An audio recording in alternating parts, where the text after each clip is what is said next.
What's the report, boys? Gotta be down. Nothing had to run the gauntlet. God, that's a big one, isn't it? Yeah, good one. Them hooks. Right there. God. I wonder how big these hooks are. I'm gonna He'll guess. hang. I'm gonna guess 1.25 inches. He'll hang for sure. Let's hear about it. Well, me and Ed went in yesterday morning. Me and him and Mary Beth went and set up in the completely opposite of what we normally do. Horrible decision. We should have listened to E for that. And so this morning when we got there, we run all the way to the end of the sand bottom, picked the blind up, run all the way back, got set up in our corner, and had him gobbling good on the roost behind us. And then there's about 5 or 6 hens, 5 or 6, something like that. Yeah.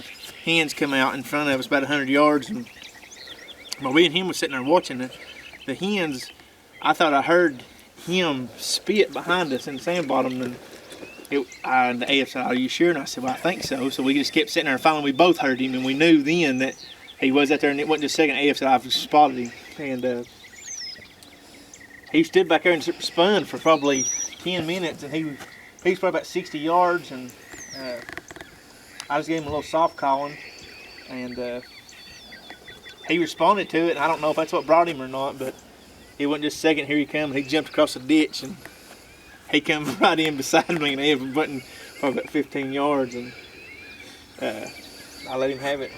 He folded like a week's wash, and that's the end of it. Me and Ev jumped out and celebrated Easter Sunday, and first gobbler me and Ev's ever killed together, so me and him was pretty wild to say the least, but we're lucky to be able to go and have good land that we got to hunt. We're just lucky to get out and enjoy God's creation, to be honest with you. Everybody is.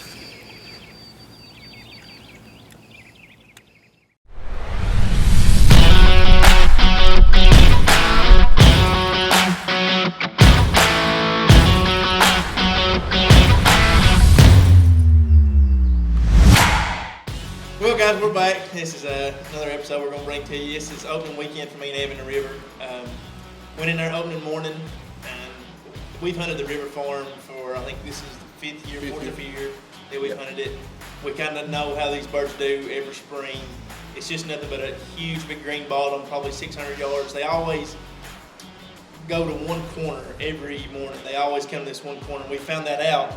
And for some reason, opening morning, me and Ev tried a little different approach. We went to the other end of the field and set up. It was trail cameras. Yeah, we had trail cams on both ends. And there was more gobblers showing up right after daylight on that end. So we thought, well, we'll go down there and try it.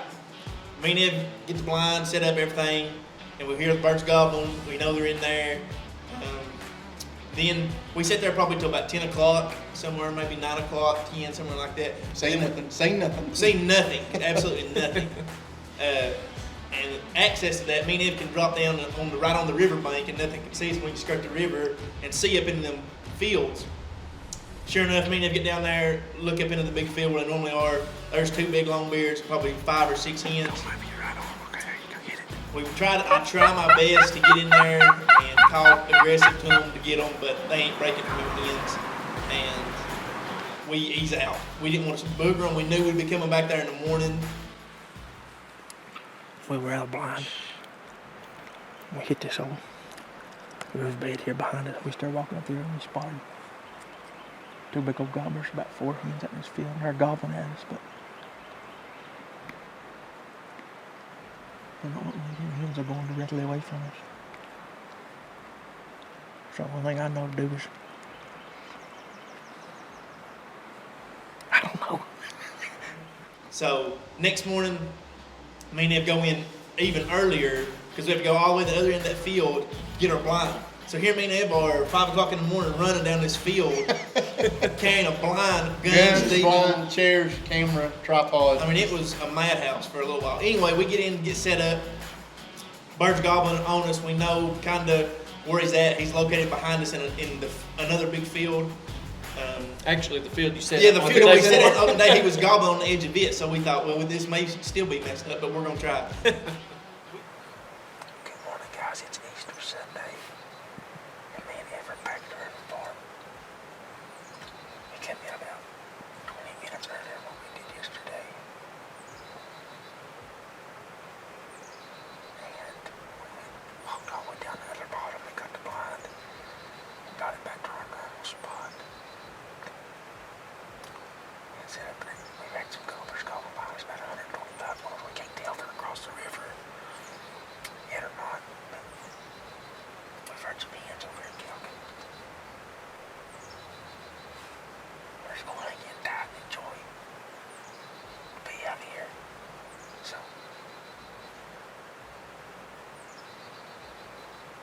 they ain't gobbling good on them when they hit the ground, though. It's going to be the problem today. They tight-lipped. But we're going to hang in and make the absolute best of this. So hopefully we'll have something coming here in a little while.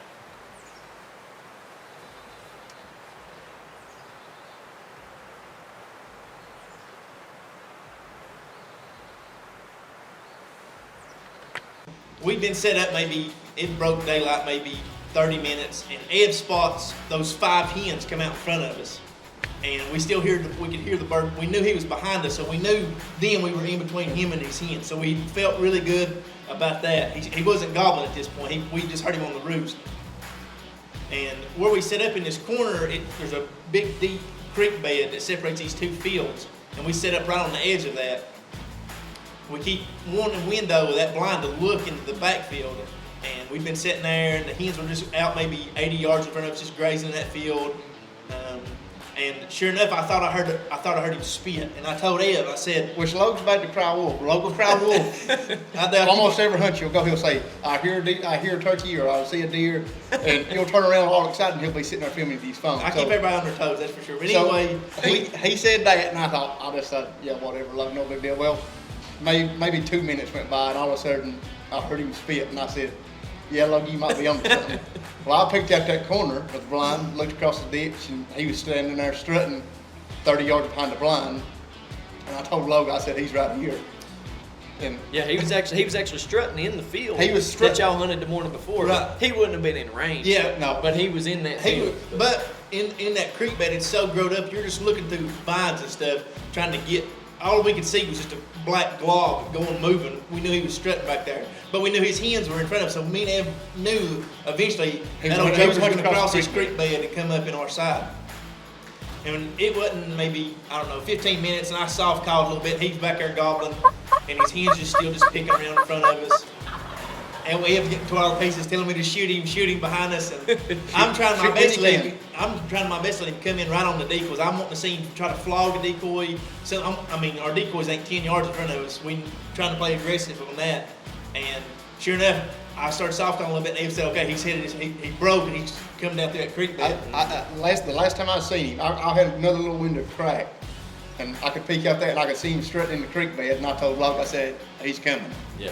Sure enough, I was sitting there, and I had the gun on my knee, and I told Logan, I said, he's all right, he's on our side now, which at that point he wasn't 40 yards, but just out to the left.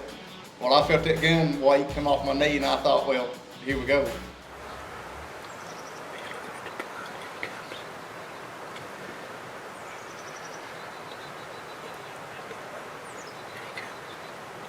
Close to the decoy. Here he comes. Hear me? Here you go. I got him. Wait. I got him. I'll tell you when I got him. I'm letting him walk in decoy. Kill him.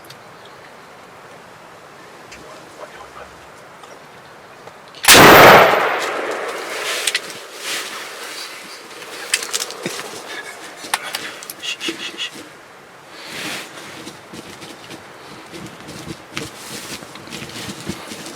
There's nothing down for the river, brother. Love you, bud. Love you, brother.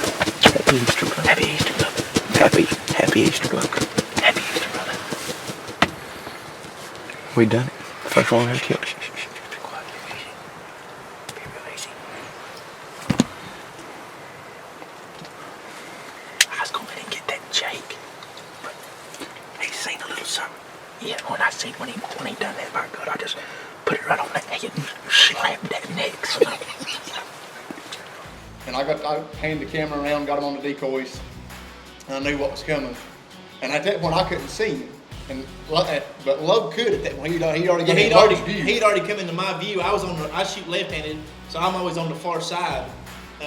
And where I was at, I could see him coming at a steep range. He was making a beeline right towards our decoys. We had a half-struck Jake and a hen out, and I don't know if that fan off that Jake's what kind of got him in there real close, but he come in pretty quick, pretty pissed off, I guess you'd say, right in at them decoys. And I was going to try my best to let him flog it. I wanted to see it. He come charging in there, and then about the time he got to the decoys, I was already ready, and he kind of spooked a little bit. He locked up. He locked up and kind of jumped back, and as soon as he jumped back, I just went ahead and cut it loose. You take no chances. No, absolutely. As soon as I seen him flinch, I thought that's the wrong move, pal. Like it. Yeah. And when I pulled the trigger, he hit the ground, and I mean, that was the first turkey after all these years we've been together. That's the first gobbler ever. That's on Easter Sunday too. It's on Easter Sunday. That's the first gobbler has ever killed. Just me and him. We've killed I don't know how many with other people. But that's the first gobbler we've ever killed together. It makes it special. You guys were together. It was just you guys. It was Easter morning. Yeah, and it was a huge gobbler. He had right at maybe inch and 5/8 spurs. Both of them had about close to 11-inch beard. Big old bird. Yeah, about 22 pound. I mean, he was a brute. He about broke your back carrying him. Yeah, out. I had to carry him out of there about 600 yards, and my back was broke by the time we got out of there. But it was well worth it. We got home and celebrated, and it was an awesome morning. One I'll never forget with me and Ev, and it being Easter Sunday. I mean, it was awesome. Yeah, everything was green. It was a beautiful morning. I mean, it was one of them just picture perfect spring turkey hunting mornings. Yeah, probably my favorite hunt of the year. Couldn't ask for better. No. That's what You couldn't draw it up any better than the way that happened. As turkey hunters, that's what you want. I mean, especially with it being open weekend. You know, good Lord blessed us with some great weather all season, honestly. But yeah, I mean, that was a killer hunt, and I guess if he broke your back, that don't make as much difference as you breaking his neck. No, I mean, I did. You'll see pictures and video. I split his fan almost, split it too, but it's just part of it sometimes. I mean, the killer comes out and you oh just yeah, take a shot when you got it. Yeah. When I had it flipped off, he gave it a little jump. I just went ahead and shot. I wasn't about to give no chances on that. That's right. It was a good hunt though, boys. Oh, absolutely. I mean, it was like E and Ev said. I mean, picture perfect is all you can say that morning. Everything worked in our favor. He gobbled it to the call. He gobbled hard on the roost. I mean, we had plenty of action. I mean, it was nonstop from the time we got to the time we left. Yeah, absolutely. It was really, a pretty smart bird though, because once he hit the ground, he did gobble somebody. I think he gobbled twice after he flew down that morning. The time when you called and he answered you, that's when y'all kind of knew it was game on. Yeah, I knew then that he was interested. He pretty much cut you off. As soon as you finished, he ripped, and then he was making his way across that bottom, I guess. Also, we had his hens in front of us, so right. So we sort of had him cut off. You had and we had that half-struck Jake, and I'm sure he wasn't used to seeing a half-struck Jake with his hens. A teenage boy running around with a bunch of women. I mean, what I mean? Yeah. That don't happen very often. So I mean, like I said, he come in pissed off, and I mean, that was the end of it.